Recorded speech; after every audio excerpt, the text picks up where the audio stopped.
Very good morning everyone. तो चलो आज इसका बैलेंस शीट का फॉर्मेट वगैरह बताता हूँ। मतलब फॉर्मेट तो बताए रखा है कि ये सब ऐसा तरीके से फॉर्मेट बनता है पूरा, ठीक है। तो आज इनके अंदर क्या क्या आता है, ये तो हेड्स और सब हेड्स है सर। ये हेड हो गया आपका, ठीक है। इसके अंदर के सब हेड्स हो गए, ठीक है ना। ये आपको ये मेन क्वेश्चन ऐसे करना है। और अब क्या होता है, जैसे यहाँ देखो आपका नोट्स टू अकाउंट्स लिखा है। नोट्स टू अकाउंट्स का मतलब क्या होता है कि देखो, अब या तो आप इसी के अंदर चीज़ें डाल दो, जैसे शेयर कैपिटल के अंदर भी बहुत सारी चीज़ें आती है तो आपने इसके अंदर डाल दी। रिजर्व एंड सरप्लस के अंदर भी चीज़ें आती है तो आपने इसके अंदर डाल दी। लॉन्ग टर्म बोरोइंग के अंदर चीज़ें आती है तो आपने इसके अंदर डाल दी, ठीक है। या तो इसके अंदर डाल दो या फिर इसको अलग से दिखा दो। यहाँ पे जिसके अंदर जो चीज़ें आ रही है नोट्स टू अकाउंट्स में, इसमें दिखा दो नोट्स टू अकाउंट्स में, ठीक है। नोट्स टू अकाउंट में सेम वही होता है, ऐसे ही बनाना होता है। मान लो मेरे को जैसे मैंने सपोज करो कि शेयर कैपिटल के अंदर चीज़ें आ रही है, शेयर कैपिटल के अंदर चीज़ें आ रही है, तो मैंने लिखा फर्स्ट शेयर कैपिटल और उसके अंदर जो जो चीज़ें होगी वो यहाँ लिख दूंगा सबसे पहले, ठीक है। ऑथराइज्ड कैपिटल आ गया, ठीक है। फिर आपका क्या बोलते हैं, इशूड कैपिटल आ गया, ठीक है। वो सब मैं यहाँ लिख दूंगा और जो टोटल होगा उसको यहाँ लिख दूंगा ऐसे करके। अभी टोटल यहाँ आ गया जो मेरा, उसको मैं यहाँ, ठीक है, शेयर कैपिटल के आगे डाल दूँगा। समझ आ गया नोट्स अकाउंट्स कैसे बनता है। जिस जिस चीज़ के अंदर की जो सब हेडिंग होगी वो यहाँ मैं अलग से दिखाता रहूँगा और इनमें पुट करता रहूँगा। तो इससे बेटर, तो पहले इससे बेटर जो मेरा कराने का तरीका है वो ये है कि कुछ मत करो, ये लिखो, इसके बाद जगह छोड़ दो, हर चीज़ के बाद क्या छोड़ दो, गैप छोड़ दो, ठीक है। हर चीज़ के बाद गैप छोड़ दो और उन्हीं के अंदर से पुट करते रहो, उन्हीं के अंदर उन्हें क्या करते रहो, पुट करते रहो। जैसे कि ये सब जो था वो मैं शेयर कैपिटल के अंदर ही डाल देता, ऑथराइज कैपिटल डाल के डैश करके जो भी टोटल आता है उसे यहाँ लिख देता, उसे लिख देता यहाँ पे, ठीक है। और इन सबका जो टोटल आएगा, शेयर होल्डर फंड का जो पूरा टोटल आएगा उसे यहाँ बाहर लिख देता। क्लियर हो गया। अब क्या करना है, अगर क्वेश्चन में बोला है कि नोट्स टू अकाउंट्स भी बनाओ स्पेशली और ये भी बनाओ, तो मैं क्या करता, इसी का नाम नोट्स टू अकाउंट्स लिख देता, इसी का नाम क्या लिख देता, नोट्स टू अकाउंट्स लिख देता। और ऐसे फिर से अलग से बना देता दूसरा, जिसमें सिर्फ लिखता है ऐसे हेडिंग, सिर्फ क्या लिखता, हेडिंग, और इसके जो टोटल आते हैं वो हेडिंग के बाहर डालता रहता और क्वेश्चन हो जाता खत्म। लॉजिक समझ आ गया, इजी है, ठीक है। अब इसके अंदर के सब हेड्स पढ़ते हैं, सबके अंदर जो सब हेड्स के अंदर की चीज़ें आती है वो आज पढ़ते हैं, क्या क्या किसके अंदर आता है, जो इसके वो पढ़ते हैं अभी। और हाँ, एक और चीज़ बताता हूँ मैं आपको, सेम ऐसा बनाने के लिए क्यों कह रहा हूँ कि इसी के अंदर चीज़ें डाल देंगे, नोट्स टू अकाउंट्स लिख देंगे। क्यों? क्योंकि जिस तरीके से मैं भी आपको समझाऊंगा वो तरीका सबसे ईजी होगा क्वेश्चन करने का, वरना आप नोट्स टू अकाउंट से ढूंढते रह जाओगे पूरे क्वेश्चन में, ठीक है। तो ये बात करते हैं, ये सबसे टफेस्ट क्वेश्चन होता है। मतलब आपको क्वेश्चन कैसे आता है पेपर में, या तो क्वेश्चन में मतलब CBSE में कैसा आता है क्वेश्चन, ये आ जाएगा कि आपको बोल दिया ट्रेड पेबल, या फिर आपको बोल दिया डेटर, क्या बोल दिया, डेटर। तो अब डेटर ढूंढना कि डेटर हमारा क्या, पहले तो एसेट है, ठीक है। तो आपको पूछेंगे हेड और सब हेड बताओ, ठीक है। तो आपको हेड तो क्या हो गया, एसेट हो गया, ठीक है। आपको पता है कि भाई एसेट में आता है। दूसरा आपको क्या बता दें कि भाई एसेट में किस में आता है, करंट एसेट में आता है, ठीक है। करंट एसेट हो गया सब हेड। अब उसके अंदर करंट एसेट में किसके अंदर आता है, ट्रेड रिसीवेबल के अंदर आता है। ऐसे क्वेश्चन आता है आपको छोटे छोटे, ठीक है। पर हाईएस्ट कैसा आ सकता है, हाईएस्ट ऐसा आ सकता है कि आपको कोई भी एक balance sheet, raw balance sheet दे देंगे, रॉ आइटम सारे दे देंगे, आपको उसको बैलेंस शीट में पुट करना है। मैक्सिमम आप पे ये आ सकता है, ठीक है। पर आपको बैलेंस शीट पढ़नी इंपॉर्टेंट है क्योंकि आगे के चैप्टर्स में बैलेंस शीट से रिलेटेड काम है, ठीक है। तो आज आपको मैं अंदर की चीज़ें बताता हूँ कि किसके अंदर क्या क्या आने वाला है बुक से। देखो सबसे पहले आपका क्या है, सबसे पहले आपका यहाँ क्वेश्चन में शेयर होल्डर फंड क्या है। शेयर होल्डर फंड तो मेन हेड होता है, उसके अंदर क्या आता है, सबसे पहले शेयर कैपिटल। अब शेयर कैपिटल के अंदर क्या क्या आता है यहाँ ध्यान से देखते हैं, ठीक है। शेयर कैपिटल के अंदर क्या क्या आता है, शेयर कैपिटल के अंदर सबसे पहले आता है अथॉराइज्ड कैपिटल, इशूड कैपिटल और सब्सक्राइब्ड कैपिटल, ठीक है। अब इन तीनों का मतलब समझो। देखो यहाँ पे ऑथराइज कैपिटल जो होती है, ठीक है, ऑथराइज कैपिटल जो आपकी ये होती है और इशूड कैपिटल होती है। ऑथराइज कैपिटल का मतलब होता है कि एक लिमिट, एक शेयर की लिमिट के, सपोज करो एक कंपनी 10 लाख रुपए के ऊपर, ठीक है, शेयर इशू नहीं कर सकती, तो जो उसकी लिमिट है, लास्ट लिमिट है कि 10 लाख से ऊपर शेयर नहीं लोगों से इशू कर सकती, तो वो होता है ऑथराइज कैपिटल। क्या होता है, ऑथराइज कैपिटल। इसको शेयर कैपिटल में इंक्लूड नहीं करते हैं, ये सिर्फ दिखाते हैं, सिर्फ क्या होता है, सिर्फ इसको शो करते हैं, समझ गए। मान ले कि 10 लाख मैक्सिमम अमाउंट है तो यहाँ 10 लाख लिख के इसके नीचे डबल डैश मार के इसको छोड़ देंगे, इसको काउंट नहीं करते, ठीक है। इशूड कैपिटल अब क्या होती है, 10 लाख तो मैक्सिमम वैल्यू है। अभी मैंने मार्केट में क्या किया, 5 लाख शेयर इशू किया, कितने लाख शेयर इशू किए, 5 लाख शेयर इशू किए, समझ गए क्या बोल रहा हूँ। 5 लाख शेयर मैंने मार्केट में भी इशू कर दिए, तो ये मेरा इशूड कैपिटल, इससे भी मुझे यहाँ पे मतलब नहीं होता है, ठीक है। तीसरा होता है सब्सक्राइब्ड कैपिटल। क्या होता है? Subscribed capital. इससे मुझे मतलब होता है, सब्सक्राइब कैपिटल मतलब है कि लोगों ने कितने खरीदे, लोगों ने कितने खरीदे। मैंने इशू तो 5 लाख के है ना मार्केट में, 5 लाख शेयर तो मैंने 5 लाख रुपए के शेयर तो मैंने डाले हैं मार्केट में कि कोई खरीद लो, और जरूरी थोड़ा ना कि 5 लाख के 5 लाख बिक जाएंगे। ठीक है, हो सकता है कि लोगों ने 4 लाख के खरीदे, कितने खरीदे? 4 लाख के खरीदे, तो यहाँ पे 4 लाख क्या आ जाएगा। मैं इससे मतलब होता है सब्सक्राइब कैपिटल से। हमें किससे मतलब होता है? सब्सक्राइब कैपिटल से मतलब होता है। इतना क्लियर हो गया? पर दिखाना ऑथराइज्ड भी होता है और इशूड भी होता है नोट्स टू अकाउंट्स में। क्लियर हो गया? इजी है इतना? तो ये हमने यहाँ पे दिखा रखा है, देखो ऑथराइज कैपिटल दिखाया है, इशूड कैपिटल दिखाया है। ठीक है, ये इनसे हमें मतलब नहीं है, ये सिर्फ देखो डबल डैश इसके आगे दिख रहा है। हमें मतलब होता है किससे? सब्सक्राइब कैपिटल से। ठीक है, अब सब्सक्राइब कैपिटल से भी मतलब हमें किससे मतलब होता है? जो फुली पेड अप है। किससे किससे मतलब है? फुली पेड अप है, जितने की पेमेंट हमें मिल गई है, जितने की पेमेंट हमें मिल गई है। होता क्या है कि जैसे 10 रुपये का शेयर है, तो कभी कभी 10 रुपये में से हम सिर्फ 6 रुपये मंगाते हैं। कितने रुपये मंगाते हैं? तो हमें इंटू 6 करना है। कितना करना है? इंटू 6। मान लो 50,000 शेयर है, तो 50,000 इंटू 6 जितना हमें मिला है, जितना हमें मिला है। क्लियर हो गया? ठीक है, अब उसमें से हम क्या करते हैं? हम माइनस करते हैं कॉल इन अरियर। क्या माइनस करते हैं? Call in arrear. क्या माइनस करते हैं? Call in arrear. Call in arrear का मतलब होता है जितने रुपये हमें नहीं मिले, जितने रुपये हमें नहीं मिले हैं, किसमें से? जितने हमने मंगाए थे, जितने हमें मंगाए थे। शेयर कितने का था? 10 रुपये का। शेयर कितने का था? 10 रुपये का ये था। ठीक है, ठीक है ना, ये तो कॉल्ड अप वैल्यू थी 10 रुपये, पर इसमें से फुली पेड अप। अभी पेड अप कितने हुए? कितने मंगाए हमने? 6 रुपये मंगाए। कितने रुपये मंगाए? अब 6 रुपये में से जितने रुपये नहीं मिले हैं वो होता है कॉल इन अरियर। वो क्या होता है?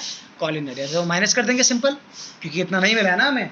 और ऐड क्या करते हैं? Share for feature. शेयर क्या करते हैं? Share for feature. Share for feature मतलब होता है शेयर को जब्त करना, शेयर को जब्त करना। सपोज करो कि एक बंदा था, उसके 200 शेयर थे। कितने शेयर थे? 200 शेयर उसने लिए थे। अब उसने 200 शेयर में से 6 रुपये की पेमेंट करनी थी, उसने सिर्फ 4 रुपये दिए। कितने रुपये दिए? तो कितने रुपये नहीं दिए? 2 रुपये नहीं दिए, तो वो तो कॉल इन अरियर हो गया। अब उसने 2 रुपये नहीं दिए, तो हम क्या कर देंगे? उसके शेयर पूरे जब्त कर देंगे। कितने रुपये जब्त कर देंगे? शेयर पूरे जब्त कर देंगे, 200 शेयर। अब 200 शेयर में कितने रुपये हम पे एक्स्ट्रा आ गए? 4 रुपये। कितने रुपये एक्स्ट्रा गए? तो 800 रुपये हमें फोरफीट हो गए। 800 रुपये जब्त कर दिए, वो हो जाते प्लस। प्लस क्यों हो रहे? क्योंकि वो शेयर तो हम पे वापस आ गया ना, प्लस जो उसका एक्स्ट्रा पैसा था वो भी वापस आ गया। तो हमेशा याद रखना कॉल इन अरियर हमेशा माइनस होगा सब्सक्राइब्ड में से। ठीक है, और शेयर फॉर फीचर प्लस हो जाएगा सब्सक्राइब्ड। तो ऐसा आपका टोटल करके निकलता है। क्या निकलता है आपका? आपका निकल जाता है पूरा शेयर कैपिटल। क्या निकल जाता है? Share capital. क्लियर हो गया आपका? शेयर होल्डर फंड में शेयर कैपिटल कैसे आता है? क्लियर हो गया?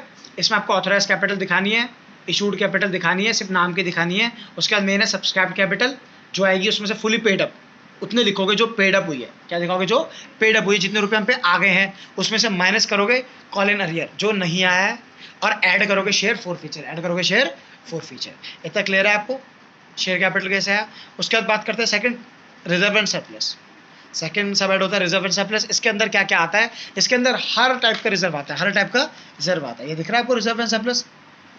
कोई भी टाइप का रिजर्व हो जिसके आगे रिजर्व लिखा हो वो रिजर्व एंड सरप्लस के अंदर आ जाएगा। और दूसरा प्रॉफिट, क्या आता है? प्रॉफिट। प्रॉफिट होता है इसमें ऐड, सरप्लस का मतलब होता है प्रॉफिट। प्रॉफिट होगा इसमें ऐड, अगर लॉस होगा तो होगा माइनस। प्रॉफिट होगा तो होगा ऐड, लॉस होगा तो माइनस। अब इसमें एक और चीज आती है, ध्यान दो। ठीक है, discount on issue of debenture. अगर हम कोई भी डिबेंचर को इशू कर रहे हैं, क्या कर रहे हैं? डिबेंचर में हमारा ज्यादा शेयर के जैसा डिबेंचर होता है, पर वो डेट है हमारा। क्या है? डेट है। वो हम ऐसा लोन ले रहे हैं, कंपनी लोन ले रही है बाहर लोगों से। ठीक है, तो उस पर अगर डिस्काउंट हो रहा है, क्या हो रहा है? डिस्काउंट मतलब है कि हमने जितने रेट पे हमने डिस्काउंट, जितने रेट पे हमने डिबेंचर लेना चाहिए था, हम उसके कम रेट पे बेच रहे हैं, उसके कम रेट पे बेच रहे हैं, तो हमारा नुकसान हो रहा है।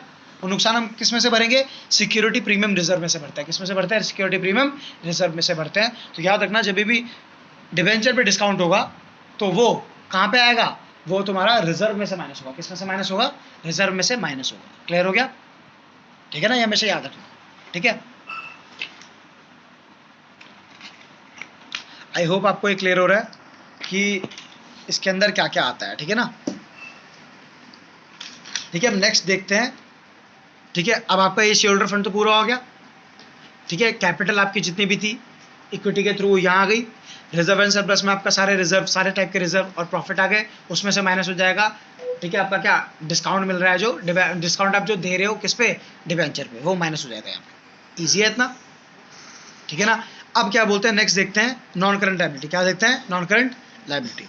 ठीक है, कुछ कुछ आइटम छूट सकते हैं थोड़े बहुत, वो क्वेश्चन करते हुए हम कवर कर लेंगे। ठीक है, अब रिजर्व, अब नॉन करंट लायबिलिटी देखते हैं, ठीक है। आपको बताता ना मैं, लायबिलिटी पार्ट बटा है। लायबिलिटी पार्ट क्या होता है, 12 महीने से ऊपर और 12 महीने से नीचे। तो 12 महीने से ऊपर को होगा नॉन करंट। उसमें से क्या होता है, सबसे पहले लॉन्ग टर्म बोरिंग। क्या होता है long term borrowing? Long term borrowing मैंने क्या बोला था, जो हम लोन वगैरह लेते हैं, जितना भी हम उधार लेते हैं, वो होता है लॉन्ग टर्म बोरिंग। अब देखते हैं लॉन्ग टर्म बोरिंग में क्या क्या आता है, ठीक है।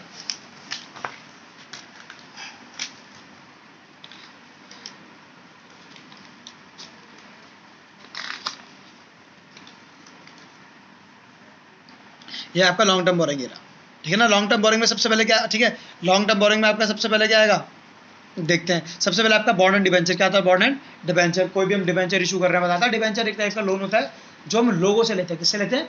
लोगों से लेते हैं। कोई भी बॉन्ड हो गया, कोई भी डिबेंचर हो गया, कोई भी, ठीक है, लॉन्ग टर्म लोन हो गया, ठीक है, बैंक से लोन ले रहे हैं, थर्ड पार्टी से लोन ले रहे हैं, हमने कोई एफडी करवाई नहीं है, एफडी एक्सेप्ट करी है, मतलब लोग हम पे एफडी करवा रहे हैं, तो ये लायबिलिटी तो हो गई, ठीक है। कोई भी हमने loan and advance, other party से हमने लोन वगैरह ले लिया, ये सब आता है किस पे आता है? ये सब का सब आपका आता है लॉन्ग टर्म बोरिंग में। क्लियर हो गया? लॉन्ग टर्म बोरिंग का मतलब जब भी आपको लोन लगे या फिर आपको लगे कि हमने लोन लिया है, कोई भी आपने डेट उठाया है, तो आपका वो आता है लॉन्ग टर्म, उसमें आता है बोरिंग में। क्लियर हो गया इतना? लॉन्ग टर्म बोरिंग में क्या क्या आता है, ठीक है। फिर नेक्स्ट आपका लॉन्ग टर्म प्रोविजन। क्या है लॉन्ग टर्म प्रोविजन?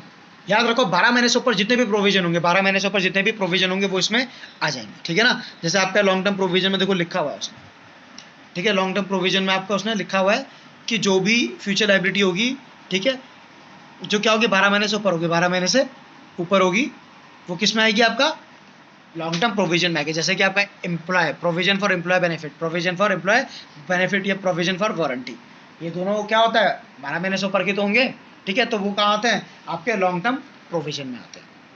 ईजी है इतना? नेक्स्ट होता है, ठीक है, आपका other long term liability. Other long term liability मतलब क्या है? जो लायबिलिटी आपकी, जो भी लायबिलिटी आपकी क्या होगी, ना लॉन्ग टर्म में आएगी, बोरिंग में आएगी, ना लॉन्ग टर्म प्रोविजन में आएगी, ना आपकी नेट टैक्स डेफर्ड लायबिलिटी होगी, वो आपके आ जाएगी अदर लॉन्ग टर्म लायबिलिटी में आ जाएगी। सिंपल, ईजी है इतना, ठीक है। उसने देखो लिखा भी है अदर लॉन्ग टर्म लायबिलिटी। वैसे आपका आ नहीं रहा है, अब आता नहीं है, ठीक है, कोर्स में नहीं है, बट मैं आपको बता दिया है कि 12 महीने से ऊपर की जितनी भी लायबिलिटी होगी, जो ऊपर औरों में नहीं आ रही है, वो आ जाएगी अदर लॉन्ग टर्म लायबिलिटी, पर 12 महीने से ऊपर की होनी चाहिए, ध्यान रखना। क्लियर हो गया आपका? ठीक है। आपको net deferred tax liability, net deferred tax liability ये तो आपको दी हुई होगी क्वेश्चन में। नेट डेफर्ड टैक्स लायबिलिटी आपको वैसे आता नहीं है पेपर में, ये भी नहीं आ रहा है, ठीक है, पर अगर आता है तो ये आपको प्रॉपर्ली दिया होगा, आपको बस याद रखना है कि नॉन करंट लायबिलिटी में आएगा। आसान है इतना? अब बात करते हैं करंट लायबिलिटी की, ठीक है ना। करंट लायबिलिटी क्या? 12 महीने से कम की, 12 महीने से कम की होगी, उसमें शॉर्ट टर्म बोरिंग हो गई।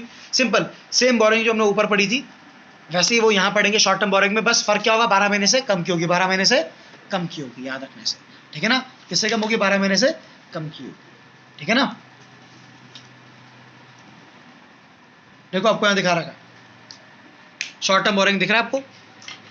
शॉर्ट टर्म बोरिंग दिख रहा है? शॉर्ट टर्म बोरिंग में देखो आपका क्या दिख रहा है? लोन हो गया, लोन अदर पार्टी हो गया, डिपॉजिट किसी नाम पे कराया है, ठीक है, अदर लोन एंड एडवांस जो हमने लोन लिया है, ठीक है ना। पर ये क्या है? सारे के सारे 12 महीने से कम के, 12 महीने से कम के। जैसे बैंक ओवरड्राफ्ट हो गया, क्या हो गया? Bank overdraft. बैंक ओवरड्राफ्ट किस में आएगा? आपका शॉर्ट टर्म बोरिंग में आएगा। किस में आएगा? शॉर्ट टर्म बोरिंग में, क्योंकि हमने बैंक से एक तरीके का क्या लोन ही तो लिया है, तो कोई यहाँ लिखा हुआ है शॉर्ट टर्म बोरिंग यहाँ पे, ठीक है ना। क्लियर हो गया? हमने बैंक से उधार लिया है, वो सब किस में आएगा, ठीक है, शॉर्ट टर्म बोरिंग में आएगा। क्लियर हो गया आपको इतना? ठीक है। करंट लायबिलिटी में नेक्स्ट क्या होता है? Short term provision. सिंपल, किसी नाम के आगे प्रोविजन लगाओ, किसी भी नाम के आगे क्या लगाओ? प्रोविजन लगाओ, और 12 महीने से कम का हो वो इसके आगे आ जाएगा। जैसे कि प्रोविजन फॉर डाउटफुल डेट, ठीक है, समझ गए क्या बोल रहा हूं मैं? ऐसे कोई भी प्रोविजन जो होगा वो आपका आएगा शॉर्ट टर्म प्रोविजन के अंदर, ठीक है। नेक्स्ट क्या है? Trade payable. क्या है? Trade payable. ट्रेड पेबल तो आपको पता है कि व्यापार करते हुए जो हमें पेमेंट करनी है, उसमें दो ही चीज आती है, या तो क्रेडिटर को पेमेंट करनी होती है, फिर बिल पेबल, या फिर क्या होता है? Bill payable. ये दो ही चीजें आती है। अब other current liability, other current liability में क्या आता है? जो बाकी ऊपर लायबिलिटीज में नहीं आ रहा है, 12 महीने से कम की कोई चीज जो ऊपर नहीं आ रही है, वो अदर करंट लायबिलिटी में आ जाएगा, ठीक है ना। जैसे कि आपका मान लो, ठीक है, यहाँ पे इसने आपका शो किया होगा, ये रहा अदर करंट लायबिलिटी, ठीक है। क्या है? Current matured on long term debt, ठीक है ना। कोई भी हमने लॉन्ग टर्म डेट लिए थे, 12 महीने से ऊपर के डेट लिए थे, उधार लिया था, उस पर हमें क्या करना है? हमें उसे पे करना है। क्या करना है? अभी पे करना है, लॉन्ग टर्म डेट को अभी पे करना है ना, छोटे टाइम में, तो वो क्या हो गया? करंट लायबिलिटी है। मान लो अगर मैंने डिबेंचर लिए थे 5 लाख के, कितने के लिए थे? उसमें से 1 लाख का मुझे वापस करना है, 1 लाख का मुझे वापस करना है इसी साल, तो क्या हो गया? मेरी करंट लायबिलिटी हो गई। इसी साल वापस कर रहा हूँ ना 1 लाख का, तो लायबिलिटी हो गई है, ठीक है। कितना वापस कर रहा हूँ? 1 लाख कर रहा हूँ, तो 12 महीने से पहले पहले करा तो करंट हो गई है।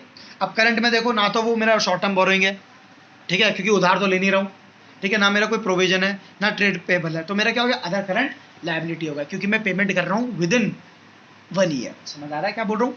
या तो मेरे को कोई इंटरेस्ट पे करना है, क्या करना है, कोई इंटरेस्ट पे करना, आउटस्टैंडिंग है, इंटरेस्ट ऑन लोन हो गया, इंटरेस्ट ऑन डिवेंचर हो गया। अभी आउटस्टैंडिंग है मतलब अक्रूड भी बोलते हैं, क्या बोलते हैं, अक्रूड भी बोलते हैं, आउटस्टैंडिंग भी बोलते हैं, ठीक है।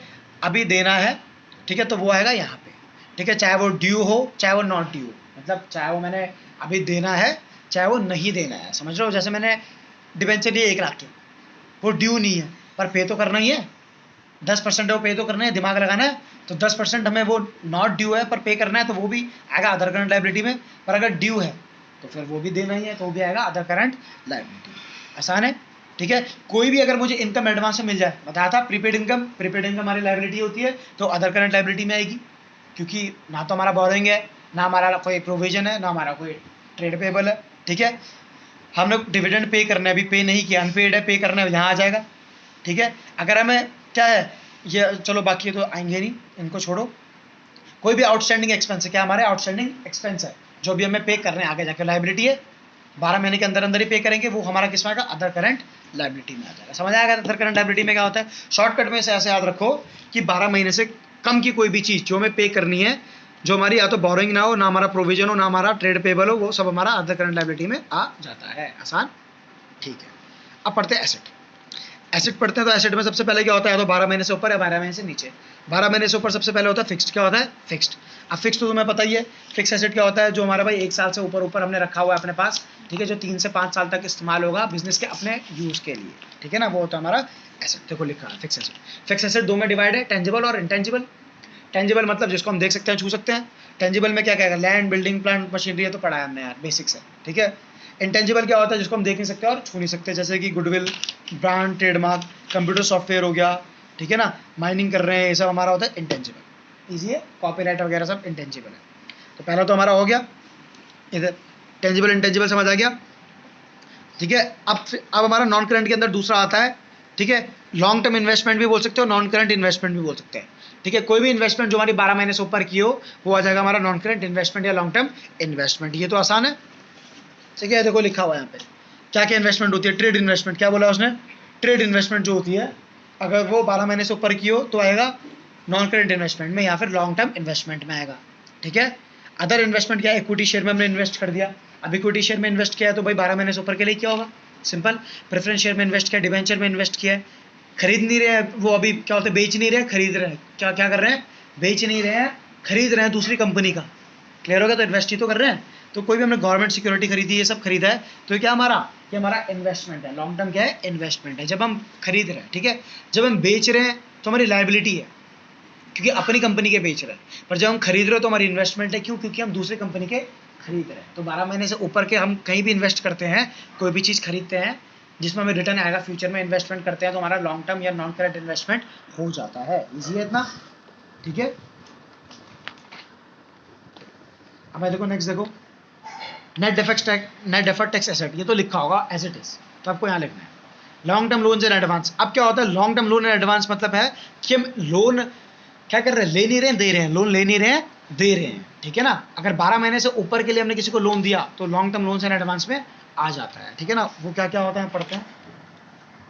Long term loan and advance क्या होता है, कैपिटल एडवांस, क्या होता है, कैपिटल एडवांस, ठीक है ना। कैपिटल एडवांस क्या होता है भाई, these advance are not received back in cash but received in form of some fix asset, ठीक है ना।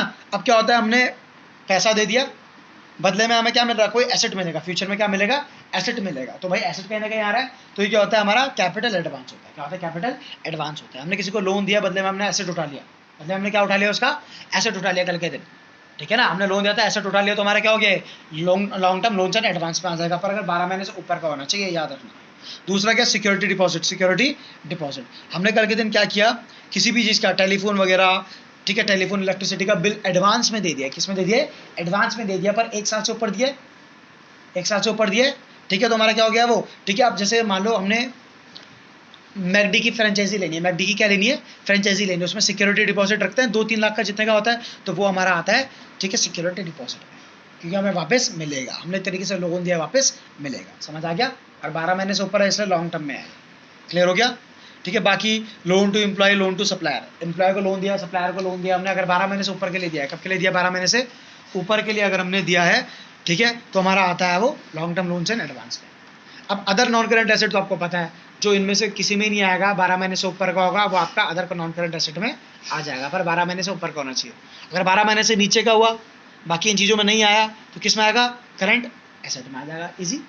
अब करंट एसेट पढ़ते हैं 12 महीने से नीचे के लिए।